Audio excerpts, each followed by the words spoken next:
Merci d'être ici. Ça fait vraiment du bien d'être réunis pour manifester contre le projet de troisième lien avec autant de personnes. On sait que cet été, il y avait une manifestation pour le troisième lien. Il y avait une 50aine de personnes. Là, vous êtes trop nombreux pour que je vous compte, mais je pense bien que c'est conservateur de dire qu'on est des centaines, malgré que ce matin, il pleuvait de la slush. Alors ça, je pense que ça montre où elle est la véritable mobilisation populaire à Québec sur ce sujet-là.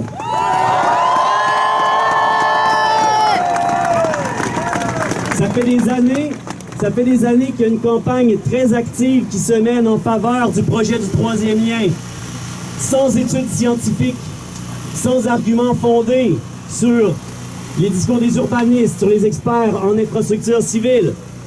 Et ce discours-là a véhiculé des choses qui ne sont pas vraies. Ce discours-là a dit qu'on avait besoin d'un troisième lien routier d'une part, et ça a dit aussi que faire un troisième lien, ça améliorerait l'état de la congestion à Québec. Eh bien, tout ça, là, c'est absolument pas vrai. Tous les scientifiques s'entendent là-dessus.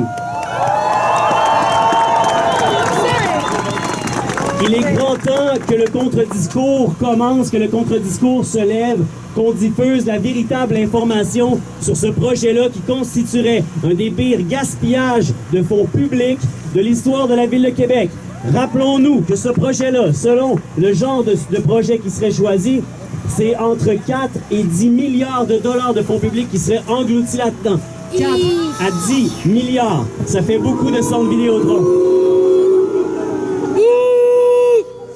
Et cet argent-là, là, en ce moment, ben, il y a un coût d'option à la gaspiller dans un lien routier. Il y a un coût d'option, pourquoi? Parce que chaque dollar qu'on mettrait là-dedans, c'est de l'argent qu'on ne mettrait pas dans le transport en commun. Imaginez ce qu'on pourrait faire au Québec, et pas juste à Québec, mais au Québec, avec 10 milliards de dollars.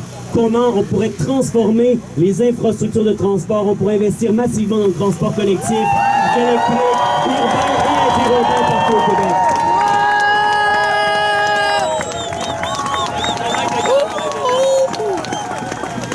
Ce projet-là est important de lutter contre parce qu'il est emblématique d'une vision complètement passéiste du développement des villes. Nous, là, aujourd'hui, on est ici pour plusieurs raisons, mais entre autres parce qu'on sait qu'il faut qu'on change notre mode de vie et que ça passe pas uniquement par des gestes individuels, ça passe par une transformation de la façon dont nos villes sont organisées, une transformation de la façon dont on se déplace. Et ça demande des investissements collectifs et pas dans plus de routes, plus d'autoroutes, plus de ponts, plus de tunnels, mais bien dans plus de transports collectifs. Et c'est vraiment important de passer ce message-là.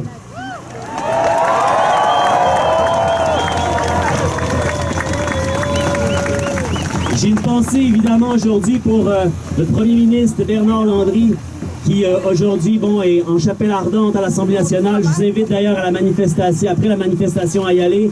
M. Landry, il a fondé des associations étudiantes à Montréal dans sa jeunesse. Il ne s'est pas contenté d'en faire au Québec, il en a même fondé en Europe.